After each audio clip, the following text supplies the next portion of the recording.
It's going to help you. You'll see this in your cases. I say this with most people that I practice with.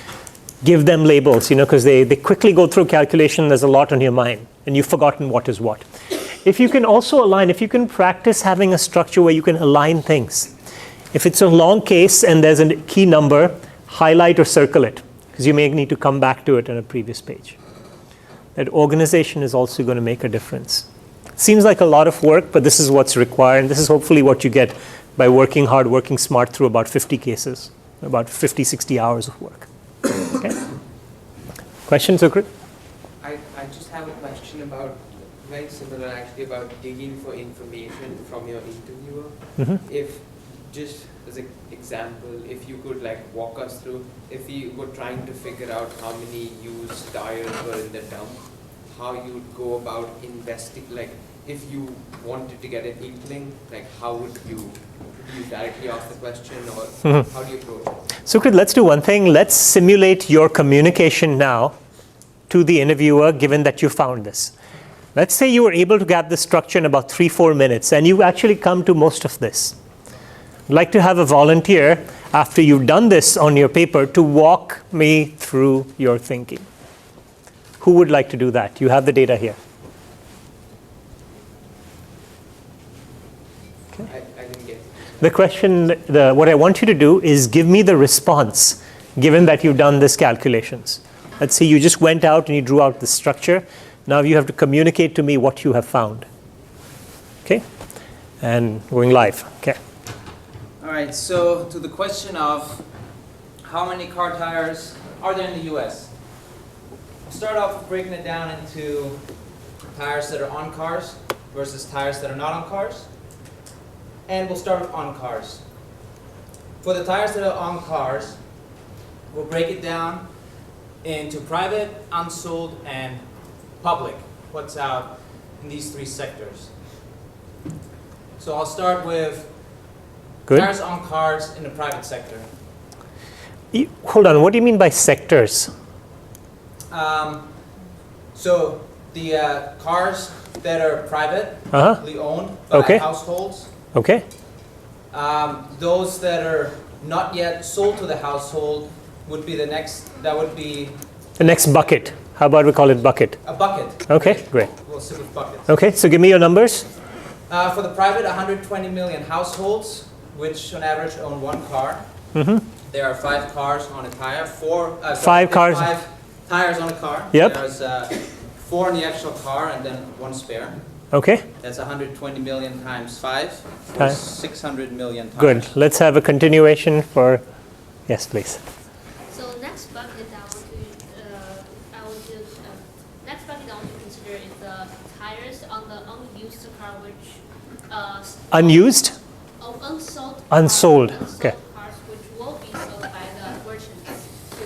And my best guess estimates is 10% of the car already in household will be in this bucket. Good. Stop. Jinhyun, why did you pick 10%? I picked 10% because I felt like it seemed like a reasonable inventory for car salespeople to have. Based on what's based on life of a car? Sorry? Life of a car? Yeah, based on depreciation value of the car and being about 8. Great, great. All right. So, your name? That corner? Sakshi, hold on. So, tell me about how you were able to break down the public fleet. So, I broke it into buckets. One was fleets, Mm-hmm. one was government. We know the government uses a lot of public sector cars, and that's in addition to the cars they might own in the household sector. So, the government would be 3 different branches of government: the federal, the state government, and the local. Yep. And assuming about 30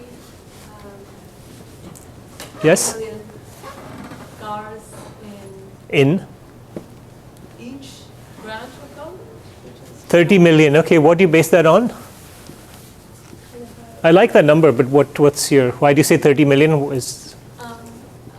based on the different divisions within the branches of the government. And you think there'll be an equal distribution? Okay, pause there. I'm going to pause you there, right?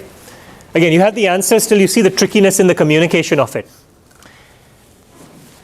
If you came up with a number, say 100 million, and you don't have a sense of the breakup, don't bring up that frame.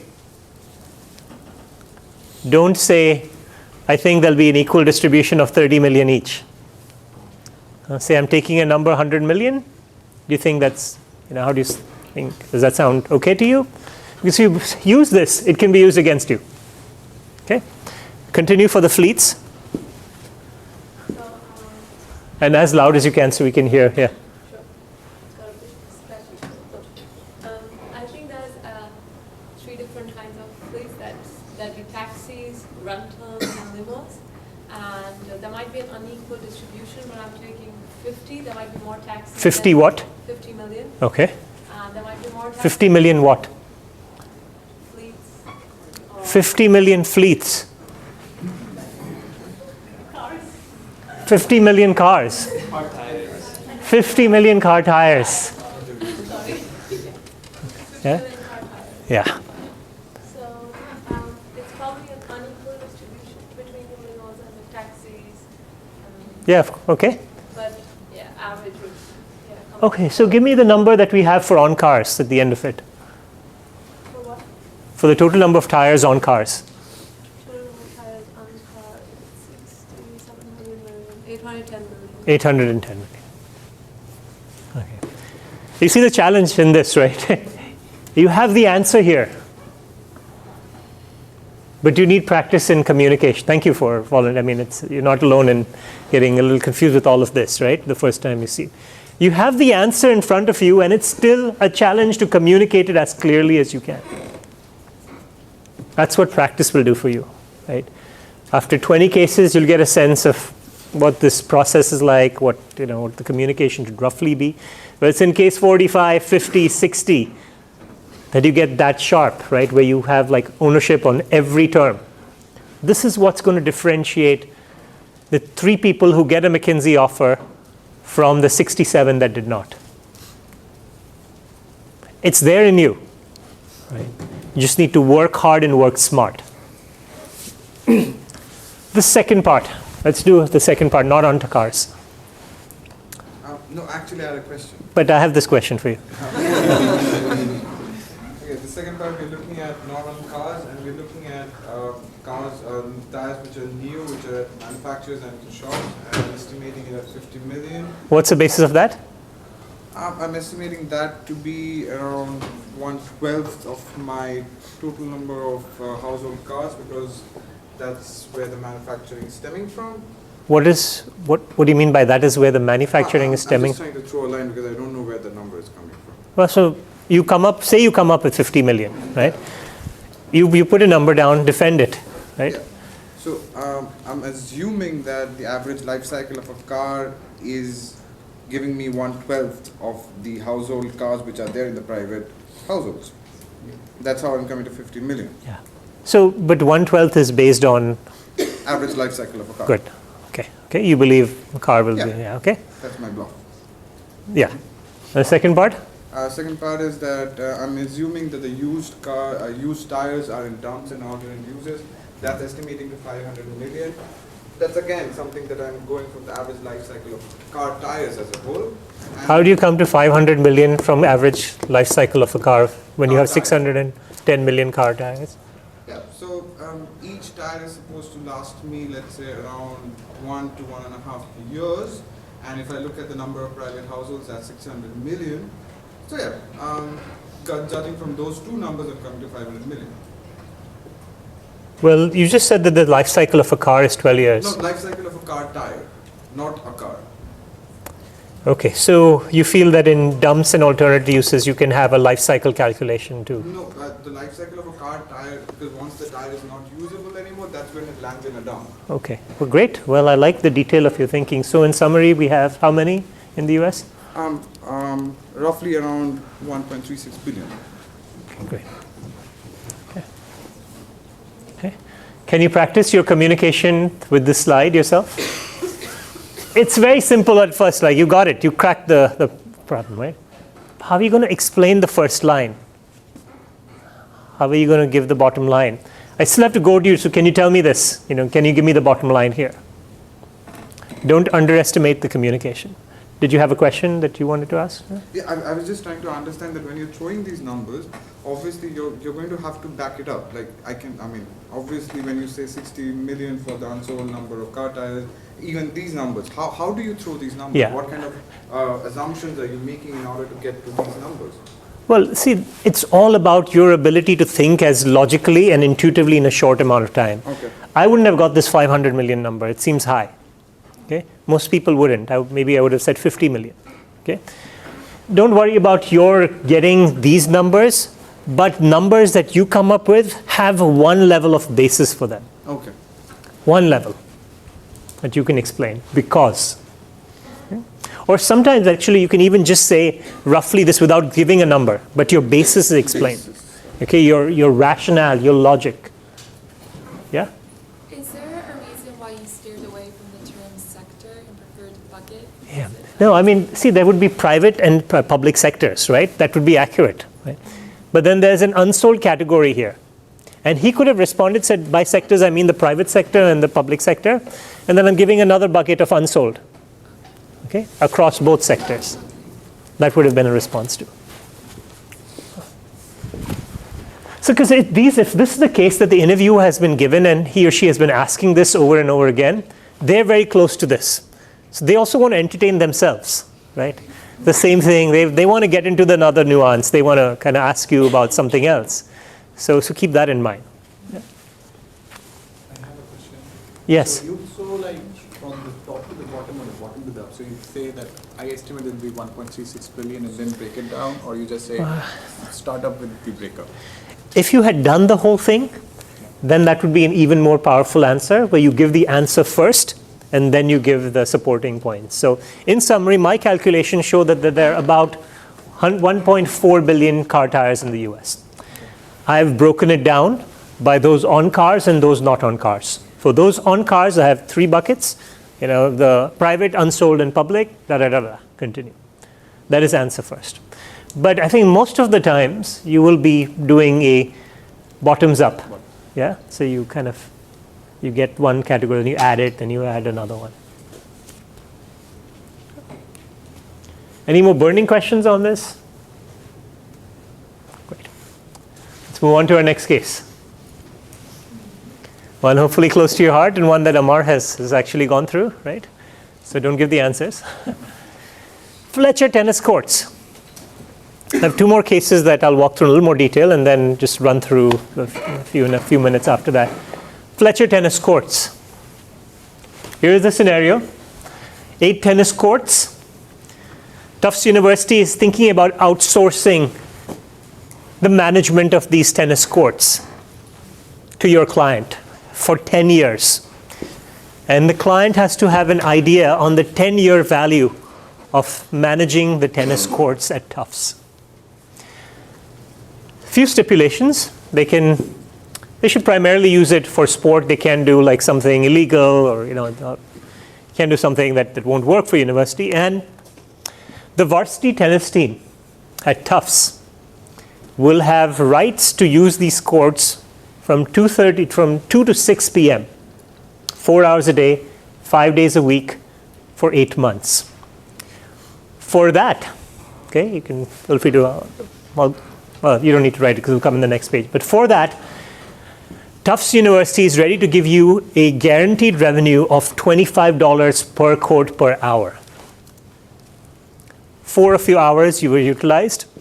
Beyond that, the courts can be open from 7 a.m. to 11 p.m. And you could do other things. Many ideas, right? What you could do with courts, camps. You can open it up to private, to rent the courts. So this case would probably take a little longer time, but for the first part of the case, you're asked to calculate the value of this enterprise if nothing else happened other than Tufts University paid you for Varsity Team. Here's some facts. Value of 10-year rights. 8 courts. Here's the guaranteed varsity revenues. Now, interestingly, you'll need lights at some portion of the year, even in the last hour. And the estimate is that the total amount of time that you will use the courts, you'll need the lights for 10% of the time. And the additional cost of running lights is going to be $10 per per hour per light, and there's 8 lights. Okay. Now, as far as costs go, what do you think are the costs of running the courts as they are today? What do you think are the cost components before the interviewer gives you these? I would assume some amount of maintenance. Yep. Both, yeah. Both what? I was going to say both just in terms of keeping up the court, but also the gate around it and the nets. Okay. What do you think that would roughly be? I'm assuming that maintenance workers are paid hourly. And so I'd have to see what the average wage for a maintenance worker in Somerville would be. Now, remember, you've been passing these tennis courts for a while, right? Anytime you have a case and you can transport yourself there, do it. If someone asks you about something in the trucking industry, plant yourself in a trucking plant. What's that going to look like? If it's a tech space, right, and software, plant yourself at a software firm. What is their product? What does everything look like? You pass these courts quite a few times. Have you seen any maintenance people? How many have you seen? I've never seen a maintenance worker, to be honest. Okay. I'm assuming they obviously have maintenance workers Yes. because they look like well-kept tennis courts, Yeah. but I've never seen one during the times that I've passed it. So what if they tell you that there's actually 2 parts of maintenance? There's one person who comes for a couple of hours in the morning and in the evening, just make sure that everything's fine, and the university's been paying this person $100 per day. They account for it. So it's $80 a day plus whatever benefits and so forth. And then there's $100 a day for just like there's a water sprinkler and just making sure the maintenance around the physical courts, it's all kept up fine. So it's $200 per day for the year. And the university would like you to continue this. I've been a loyal employee, want you to continue at least this. In addition, there is reef surfacing that is required for these courts. And it's required every 3 years, and that costs $60,000. Okay. And that's what they have right now. In addition to that, the lights will be a variable cost. Based on this information, can you calculate, to start with, first a 1-year profit or loss from doing nothing but letting the varsity team use the courts? If you can come up with a 1-year analysis, what is it for 10 years, and what's the basis for that? Who would like to take a shot at this? Some of you have computers, some of you have notes. Let's talk about the revenues from the varsity team itself. What is that number going to be? Who'd like to walk through the communication of it?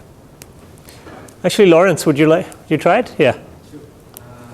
So it's going to be $100 per day, 25 per hour, 4 hours a day, so $100 a day. 8 months out of the year, so there are about 30 days in a month, so 8 months would be 240 days out of the year. Okay, so I had given you some facts about the team. Okay, and there's a statement that I made in the facts, if you were noting or writing down, about usage on a weekly basis. Do you remember what it was?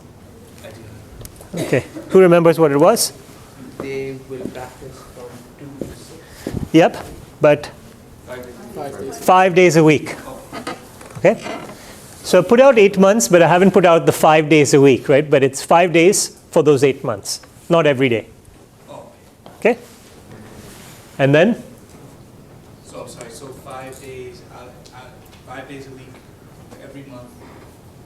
Let's say there's 4 weeks in a month, so there's, let's say, about 32 weeks, right?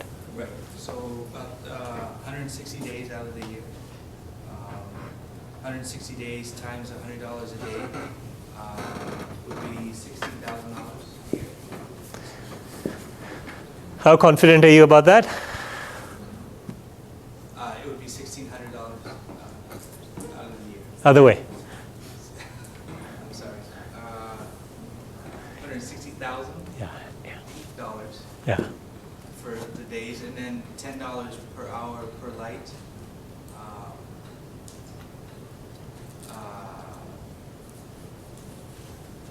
How many? You're assuming there are 8 lights on the board. And this is tricky. I'm again putting you on the spot, but to the interviewer, all these facts have just been given to you. right?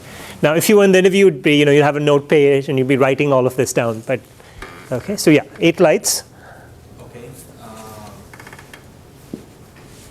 There are 4 hours in the day. But what did they say about the lights? That's 1 hour. 10% of the Total time. so Okay. Okay. the time is So you need a total number of hours, right, to get it 10% of the time. That should be a cue in your head, right? Okay, I've got the amount per day, but wait, I need something that calculates a total number of hours so I know what 10% of that is. Does anyone else has laid it out who can continue for Lawrence? Would like to restate this? It's up there, okay? Most of the facts are up there. Anyone like a shot at restating this? Just the revenues. Okay, Meena, go ahead. So we start with a per quote cost and then we multiply that by 8. Per quote cost, we're talking about revenues. Yeah, sorry, revenue, and then multiply that by 8. So you have $25 per hour for 4 hours is $100, like Lawrence said. You have 5 days a week. So 5 times 4 is a month's cost. What is 4? A month. 4 weeks a month. 4 weeks a month, Yeah. right? So See the 5 trickiness, times yeah. 4 is 20. So Yeah. that's 220 times 100 is $2,000 per month. Times 8 is 16. And 16 what? 16,000. Yeah. Times 8 again for all of the codes together. Okay. And then lights. That's the revenue, and then by 10. So you get 10% of that. Okay. Let's go. Yeah. That's another attempt, right? I mean, it's hard. It's hard speaking through it without calculating. But this could happen in real time. So take your notes. You're able to do that. Let's take a look at how this is broken down by revenues and costs on the next page. Okay.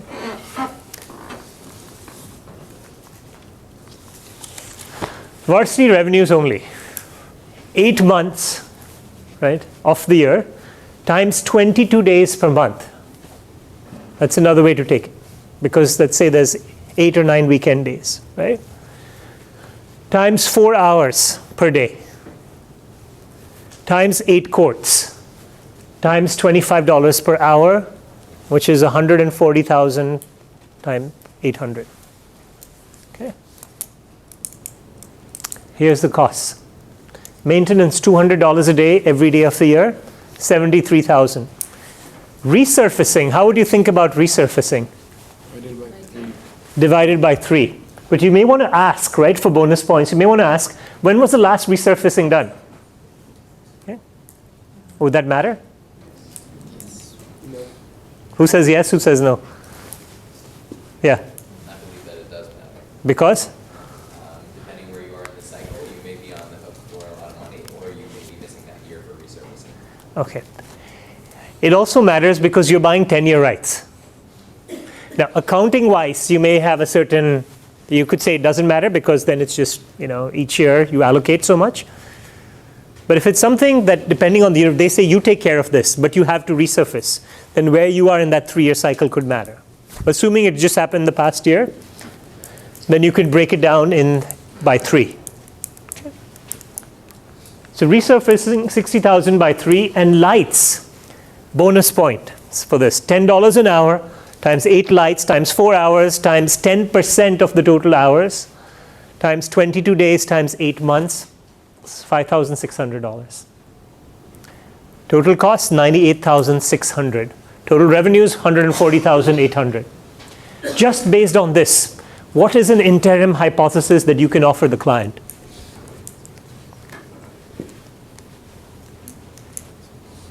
Just based on this.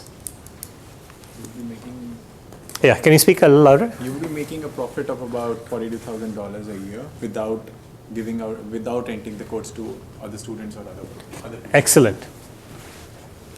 Right? You make over $42,000 a year for not really doing anything else other than just letting the varsity team use this. Right? Just given this, what do you think, how can you extrapolate to the 10-year value?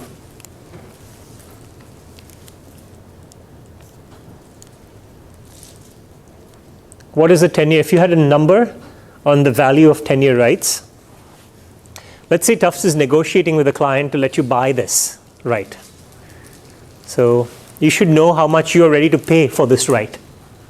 I will go by about around $350,000 because if I go for a 10-year thing, it would be $420,000 of profit in 10 years. We would like to take some contingencies in plan. We were 10 to 20%, which would get me a number about. Okay. So this by itself is a rich discussion. Right? One is when you said 10-year thing, like again, give it specify. So you're saying, you just simplify it, right? We're making 42,000 in 1 year, assuming there's no major change, things grow at inflation. You would think that you made 42,000 times 10, which is about 420,000 in 10 years. Yeah, cost of capital. Yeah. So exact. So then there is this other thing is, but discount, right? What is a discount rate and what is the philosophy of a discount rate? If you can shed light on this, right, you could argue that this comes through taking some finance courses and understanding this concept.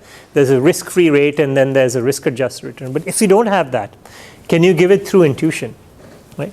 Let me ask you, when firms invest in, say, venture capital, right, and they're trying to come up with a present value of an investment, what do you think is the discount rate that they use to bring those cash flows back? Let's say there's a new technology company, it's just started, and the venture firm is thinking of investing in them, and then they expect a certain return. Right? What is the discount rate used for venture, like very high risk firms? Any idea what venture capitalists use to determine whether an investment is worthwhile? 10%? Nope. Something like 40%. Okay, that's because for every Google, there are 200, 300 other similar companies that have failed. Right? For every successful firm, there's many that fail. So venture capitalists use a 40% discount rate. What is the risk-free rate in the United States? It's nothing. It's like 0.5%, right? 1% or so. Right? Now, the discount rate that you actually use for your venture will be a function of how much risk you feel there is in this venture. So what are the risk factors to something like this, to your being able to collect the revenue here? What are the risk factors? How high are they? What do you think they are, Anurag? What is the risk for this type of venture?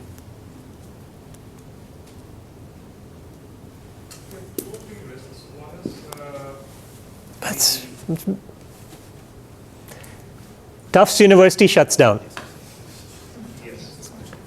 Okay, that's one risk, right?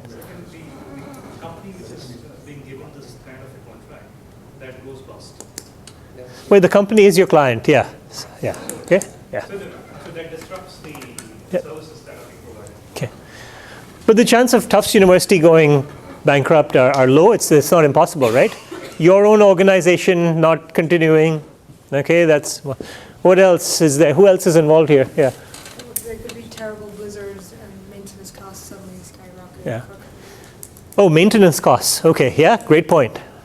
Right. Can you list this? Yeah, Julia? Yes. See, these are bonus insights, right? I mean, I guess you're given guaranteed revenues, but the tennis team doesn't do well, there's a violation, they don't want to use this court, you know, they feel there's another indoor facility that gets developed. Okay. Do you have the provision of you get this money for sure, it's in the contract? No. These are questions around every step of the way that you need to ask. No. And based on that, what would you use as your discount rate? If venture capitalists use 40%, risk-free rate is what, 1 or 2% right now? 1 point? Yeah. What can you use? What would you like to use given for this venture? You have to, this is case studies, putting a stake on the ground, having a point of view in uncertainty. You may feel, oh, it's not exact. Why would I even guess this? Like, you know, but that's what they're testing, your ability to make hypotheses and back them up. What would you say? Name, please, and the glasses, tall gentleman. Yeah, you. Me? Yeah. Ankit. Yeah, Ankit, give me a number. Well, I would say, considering that we're still making a lot of money without doing anything, and the chances that Tufts University or Steve Tisch giving us another set of tennis courts is not very high, and Tufts University shutting down is not very high. Yeah. I would say about 15%. Okay. That's a statement. That's the communication that needs to happen, right? That's the style of communication. Because A, B, and C, my best guess is D. Should be able to back it up. 10%, 15%. And let's say the case ends here. This case ends here.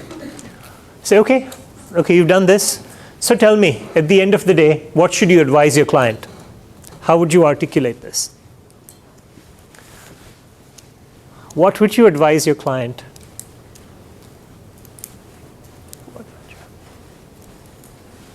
What would you advise your client? Okay. Yep. I'd advise them to do research what kind of market A little louder, please. I would advise them to research what kind of market there is for renting the tennis courts in the mornings, if we could fill all those hours, because the annual profit of $42,200 is really only enough for one employee's salary. I'm sorry, it's enough for one employee salary. Yeah. Yeah, the owner. So I would say if there's enough of a market to rent the tennis courts during the other hours, then it would be. Okay, and so you've given me something, I'm going to react to it as a client. So if it was 42,000 or nothing, what would you say? Whether it's one employee, or even if let's say it was $20,000. Because? The profit margin isn't. What margin? It's a net present value positive investment. Right? They're not hiring necessarily anyone. They're just continuing what it is. It's a present net. When you can say something like overall you make more money than you lose, it's a positive investment. Right? But your point is that, so maybe another way to phrase this would be, okay, by doing nothing else, we make about $42,000 a year with a discount rate of about 15%. We will still make about $350,000 by getting into this agreement, right? So that should be our kind of the lowest that we expect. So we should be able to pay about $350,000 for investment like this. Now we're only using 4 hours a day for a certain portion of the year. The courts may get snowed out for the other portion, but let's say if we only have the courts for 8 months, we have another 12 hours that we could use for other activities, such as, and you can give example, right? Such as having a tennis camp in the summer, opening the courts up to functions around the school, right? Having taking the nets out and allowing people to play indoor soccer, right? Having private coaching, an affiliation with certain groups. And then renting the courts out to the community. What rate could you rent the courts out to? Right? Would you have differentiated pricing at different times of the day? How would you market this? This is all your job as a consultant, right? Even what you said, you tell the client to research, right? The client that's your job. It's a stretch goal, right? Now, if they have more funds to do a more detailed market research, that's possible too. But this is the expectation as consultants, right? You have 10, 12 hours in the day for 2-3 months. That's a lot of hours. And in that, you can always push your thinking beyond what you get in the 20 minutes or so here. Any questions on this case? Yeah. I think the question is, so would your recommendation then also be based on what the client expects, and shouldn't that be one of the things you know upfront? Yeah, you'll have an idea where the client wants to, you have 2-3 weeks on this. Will you have more time to actually talk to people to figure out what has the usage been in the past and so forth? But I think for a case study simulation, it should be done with a lot of uncertainty. So the more you can shed light on this proactively, the better you stand. I feel like sometimes people have gone through cases and they've given me post-mortem analysis and they say, well, I solved the case and then I was told I wasn't creative enough. But I think what you don't know is a lot too. Right? You see, in bringing out, there are people who take it at another level. So Interviewers sometimes may be biased and so forth, but for the most part, they don't necessarily have on something against you. Use some of this feedback to also think about yourself. Don't close your own side. Don't close your own chapter. Go back and see how you could have done even better. And I'll say it's consulting. It is, I got into consulting after college, after business school, then after Gap, right after business school, after Gap too. It is one of those easiest professions, the way it's been growing, for you to get in at any time. They like people from unconventional background. They hired like a TV anchor guy. They hired someone else from complete like a nonprofit world, just because you're at a mid-career stage. So it's not now or never. And each opportunity that you have to interview for the summer, for the full time, use that for more practice and open-ended feedback to yourself, right? Like keep that. I didn't do that. What else could I have done? Now let's see okay, I think we will go to till 4 o'clock, but I will leave you. I'll breeze through some of the other slides. What were your preliminary hypotheses and how do they compare to your final ones? Right? Additional revenue ideas. And then at the end of the day, can you put a number on the table? Can you say $350,000 for just Varsity Team?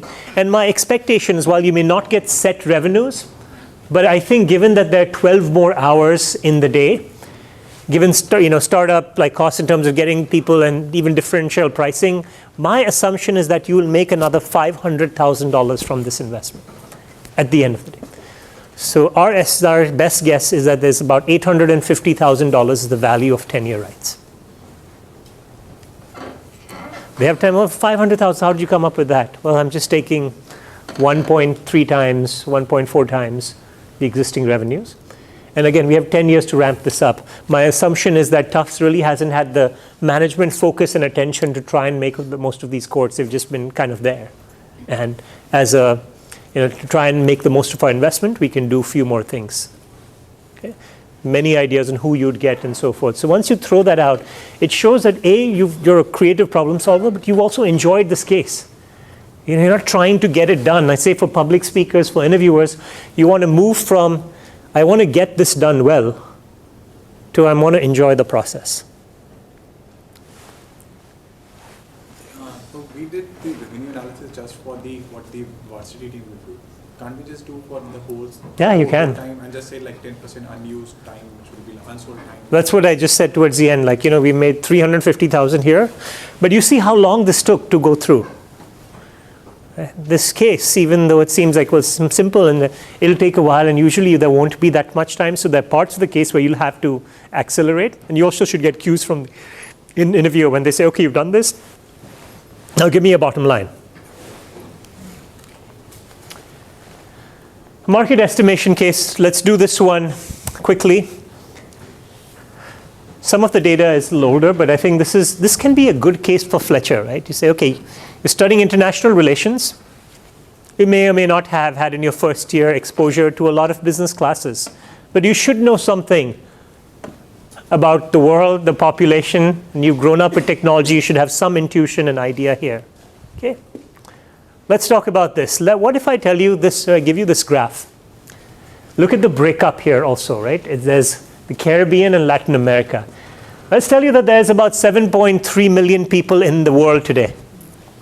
Based on your life experience, based on your thoughts, what is the breakdown per continent? Or breakdown per these buckets here of just the number of people living in these continents or areas?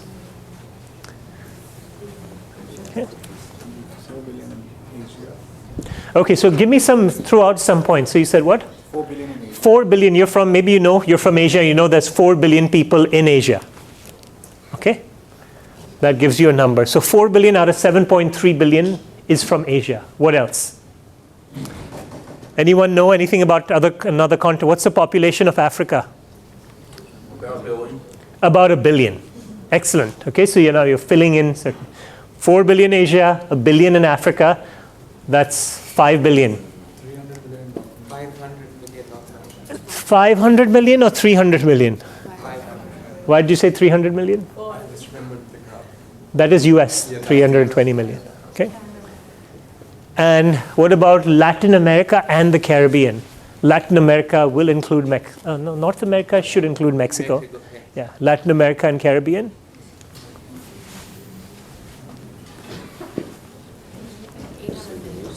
$800. Okay. Now, again, you're at an international relations school. Can you go back and have some idea about this, right? Population. Right? These are the numbers. 4 billion in Asia. Africa is now, it was a billion a couple of years ago. It's about 1.2 billion. Now look at the breakup here. North America is 360 million. What does this imply? That it's not including Mexico. Okay, maybe you can ask the interviewer, does this include Mexico or not? But if you see these numbers, you can do those calculations that Mexico comes in Latin America, not South America, Latin America and Caribbean. Okay. Given that you know this and that you roughly know that the internet usage in the United States is about 90%, what would you guess about the internet percentage for any of the other continents?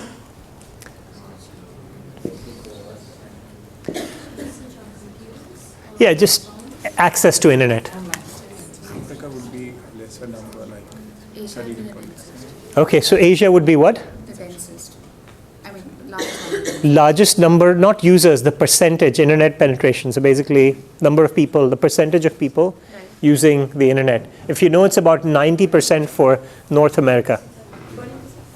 20% for what? Asia. 20% for Asia based on what? It's a large population, but little connectivity. Okay. What is it for Africa? 10%. It's a good round number, so it's 10%. Okay, let's see. Before giving these numbers, what if I tell you that the average, North America is at 90%, and the average internet usage is about 50% internet access globally. 10% for Africa, 20% for Asia. Can you have some basis for it, like based on what? Literacy levels, my knowledge of my own country. The more you can back these things up, the better. Yeah, Constantine? Population age be one? Would population age be one? Sure. With the hypothesis being that if you're an older population, you probably have less than. What is your best guess for Europe? For Europe, I would think about 75%. So lesser than the United States and North America? Any other guesses out there for anything? Asia can be 20, right? Asia under 20. And Russia, so it has to be more. Some of the youngest countries in the world. Okay, so let's see. Now look at this number. So Asia, it's actually 44%. Okay? Africa is now 30%. You said 10%, right? Which was the right number a few years ago. It's at 30%. Interestingly, Europe is actually at about 75%. And Australia, Oceania is also up there. But you see here, these numbers, to come to an average for this, it's skewed by populations that are large in the continents. Now, given these numbers, right? Could you fill in at the top of your head as a math calculation what 339 million represents as a percentage of 3.6 billion? So if I was to ask you, what do you think, what percentage of total internet users live in Europe? Europe. 20%? 2016, right? 20%. Around 20%, 16%. What is the 614 million divided by 3? So when you get this deck, right, these are lovely, like large numbers. Can you look at this page and try and solve what those percentages are as a math practice? This number, we've got 16%, 20%. Okay. And Anurag, if I was to ask you, what percentage of total internet users live in Australia and Oceania? Point?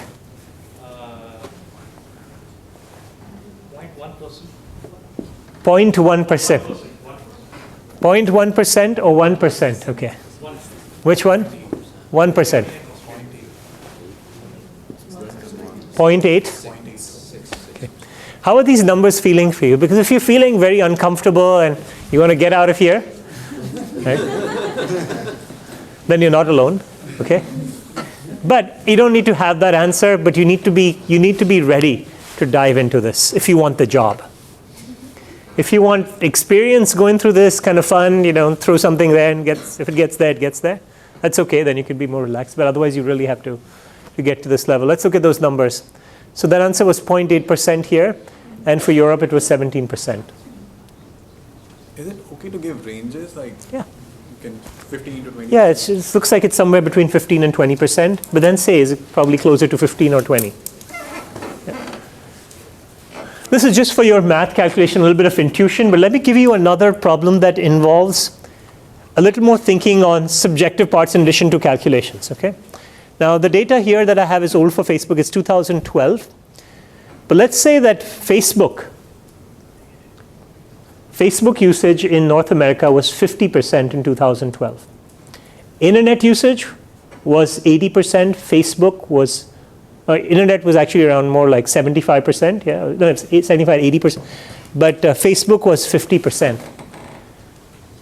Given Africa's internet usage of whatever now it is, 29%, but back then it was little lesser than that, would you think that there's a higher percentage of people who have internet access in Africa who use Facebook, or should it be a smaller gap, a smaller percentage of people who have internet and who use Facebook than North America?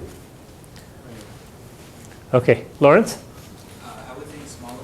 Because? Because of just marketing, how Facebook was invented in the United States, so you can penetrate the markets a lot easier than in another continent. But let me give you a counter argument to that, right? Let's say there's a smaller number of people who can afford to have internet in like a place where it's difficult to get internet. Then the fact that they've managed that access, shouldn't there be a higher chance that they're also on one of the most used sites, which is Facebook? Or not? Okay. I would still contend Yeah. not. Okay. Maybe, someone who had high access to internet in Africa developed their own social networking sites, and therefore they're using that. Okay. How many of you agree? Let's take one stance. How many of you agree with Lawrence? Can you raise your hand so I can see it? You either have to agree or disagree. Agree that Africa will have a lower Facebook percentage penetration, right, of the internet users than North America does. You agree with that? Okay. Bahar, you agree? Okay. Who does not agree? Okay, let's hear why. So, I mean, it's because usually the people who would be able to pay in countries like, or in the continent of Africa would be usually more of higher income, so they would actually have that access. And that would also be applying to Central America, well, South America. Yeah, okay. So I'd say about 70% of this group agreed with you, that there should be a higher percentage of people who have internet who are on Facebook in Africa than in North America. Let's take a look at the numbers. This is Facebook penetration overall. At that time in 2012, Africa had about 3.9% Facebook. Look at these numbers. Lawrence is actually correct. Okay? Africa at that time, 2012, had 16% of the people who were on the internet, but only 4% that were on Facebook. North America had 78% that had internet access, and had 50% of their total population on Facebook. Now that Lawrence has been proved right, why do you think? What are the reasons why this is the case in addition to what he shared? Facebook is only useful if it has like a network value. Excellent. It's okay. only good if like your friends and your family use it. And why do friends and family not use it as much? Well, compared to other social media platforms, it's not fun. There's nothing really all that fun about it. That's an opinion. Okay. Yes. I think people in Africa mostly live together, whilst in the United States people live far away. Okay. Great. What else? What else could be there? It could also be like the quality of connectivity, so you don't Yeah. have access to internet Or within quality of access, yes. What else could there be? It might just be internet on a mobile, right, without broadband. While Facebook even still requires more features and uploading pictures and see. So yeah, the type of connectivity that you have to. What else? Yeah, Constantine? Certain language barrier. Yeah, excellent. What about the language barrier? That Facebook's only available, well, it was only available in English. And more Western languages. It wasn't adapted to many African languages. That's a serious bonus point question, right? So in a short amount of time, could you come up with these reasons? Okay. One is broadband penetration. You can have internet access. A lot of times you may have it, in areas, remote areas, but it's not rich internet access for you to enjoy Facebook. Two is that Facebook wasn't programmed in many languages that are used in Africa. It's many Western European languages that it got adapted to. The age structure, okay, of people who are able to access this, right? And then the availability of the right type of devices, in addition to what you said, right, about being able to, needing to connect people who are close to you versus people who are around that you want to reconnect and stay in touch with. One of the reasons actually which is not covered is that in Africa, as a fact, the internet or phones are used more for commercial purposes rather than for personal usage. Yeah. Great. And this is where you experience scale. So you can add to this list. This list can go down many, many levels. Okay, so I'm going to just tell you what's on this deck because I want to get to one more quick question and then I want to open it up to some more questions that you may have. Sample questions for industry analysis. A lot of frameworks like points that you need to think about when you do industry analysis. Market entry or expansion, if you're thinking about entering into a market for ergonomic chairs or you're thinking about entering from Europe into the US. Some pointers here to think about, again, breaking down the problem into some of its constituent parts. Investment cases. Synergies, when you try and acquire another company, what do you feel the synergies would be? Right. Example of questions. Future cash flow that we roughly touched on here. What is the value of the money that you'll make each year? Think about discount rates. Use this term net present value, or overall a positive investment, right? And the word synergies. Okay. I'd say go to Wikipedia and just read up, if you haven't taken accounting, on 3 major financial statements. These are the 3 that you'll always cover in the financial accounting class: income statement, balance sheet, and cash flow. Okay. Just a glimpse here. And then they can be reduced to just a couple of things: income statement, gross profit, operating profit, net profit. Understand what these terms are. Balance sheets, assets is equal to liabilities plus equity, and cash flow from 3 different parts. That's counting a couple of semesters in a nutshell in terms of what you really need to understand taking away. Okay. This level, I think, of a basic understanding of what a balance sheet is, and there's a difference between gross profit and net profit, is something that you're expected to if you want a consulting job. It's something you should know. Operations cases, examples of operations cases. I won't go through this one. I'll actually let you read through it because it's pretty nicely explained. But I will ask, we'll probably end with this question, right? Why is a manhole cover round? This could be your end question asked in the final round interview by a partner, 5-6 minutes for it. Well, you know what a manhole cover is, right? On the streets, there's places where workers can go inside and do work, and it's generally round, not square, not diamond shaped, not triangular shaped. Why is manhole cover round? The same reason why airplane windows are round, because the temperature, manhole covers are on the road and there's sunlight that comes onto them, so they may heat up. If you make square manhole covers, then the tension around the corners drastically increases, while round it's balanced completely, so it makes no sense. Okay, so one reason is managing heat. Sukrit, what if I tell you there's 10 other reasons? Huh? Any others come to mind? No, not off the top of my head. Okay. This could be yeah, okay. So continue thinking, I'll come back, see if there's, keep thinking if there's something else. So that the lid doesn't fall in. So that what? The lid. Yeah, and why would it not fall in? Because it can't fall through. Correct. And if so complemented with something else. However, if it was rectangular shape, if you turn it a certain way, it can fall through.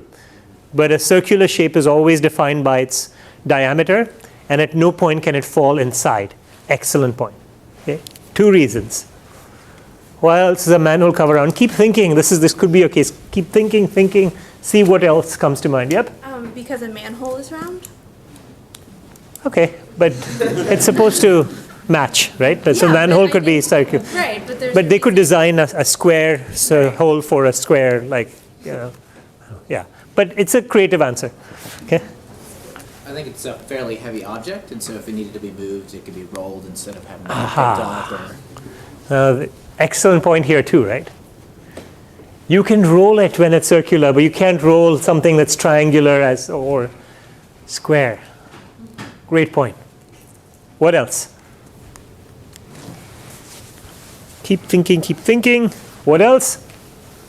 Bahar, think of something. Yeah? Maybe something about like drilling. When you're drilling, it's naturally just the round shape is formed. Yeah, okay, it's easier to, I mean, it depends again on the cartridge that you have or whatever, but yeah, it's easier to make a circle, okay? Half a point. Yeah. What else? 1 or 2 more. It can be rolled.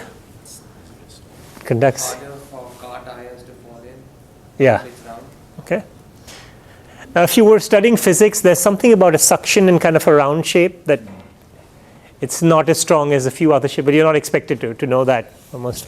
Okay. Should we give you some reasons? Anyone else has? Yeah. Are they cheaper to manufacture? Cheaper to manufacture? I guess depending on the area, right? So you could say you need more area to cover, like the ability for someone to be able to go down and come up. So this is the most efficient use of area. Anything else? Going once, going twice? Yeah? Something to do with safety, the shape when you're going down. The one is it doesn't fall in. Yeah, but if humans going down, now do you think it's easier to fall inside a hole or harder? And do you want, what is the counter to safety of someone falling in? Someone trying to go in. Someone trying to go in. Is it better for them? So it's better for someone to go into that shape, but it's also, that would also mean it's easier for people to fall in accidentally. But what happens more often? People will probably need to go in before someone, yeah, versus people falling in by accident. So let's take a look at some of the reasons, right? One is you cannot fall in. Oh, it's harder to fall in. Oh, sorry. The manhole cover itself cannot fall in, right? 2 is it's easy to roll. 3 is that human beings have roughly a circular shape. 4 is that they don't need to be positioned. Okay? 5, alignment, easier locking. You can lock just like a circle just by moving it, where you can't lock it that well if it's another shape. Okay, it's cost efficient area, right? Shape protects against suction. Easier to dig around, half point becomes a full point. Yeah? And round casting is easier to manufacture, there's more reasons. Can you do such exercise? You'll be surprised, with more time, something will come up, for you. Just don't give up on it really early. Don't think that there's one reason. Now, Sukrit, there's something in your phrasing that seemed limiting a caution to the interviewer, right? When you said, or you didn't say obviously, but the main reason why, airplane. But there's many other reasons too. So you can say one reason is this. Okay, so at the end, maintain your cool, keep an analytical framework, and think your logic out loud. Right? If you want to look at communication per se, and in terms of getting your point across, I talked about fit interview, but logos, ethos, pathos, this is a great speech. A person who had no impression, who walks into a court of law and argues for same-sex marriage. We watched the speech in class. But see in 3 minutes, even with a little bit of hesitation, how you can make an impression. And finally, ask yourself, go through these exercises. One of the things that Hillary Clinton was asked in 2008.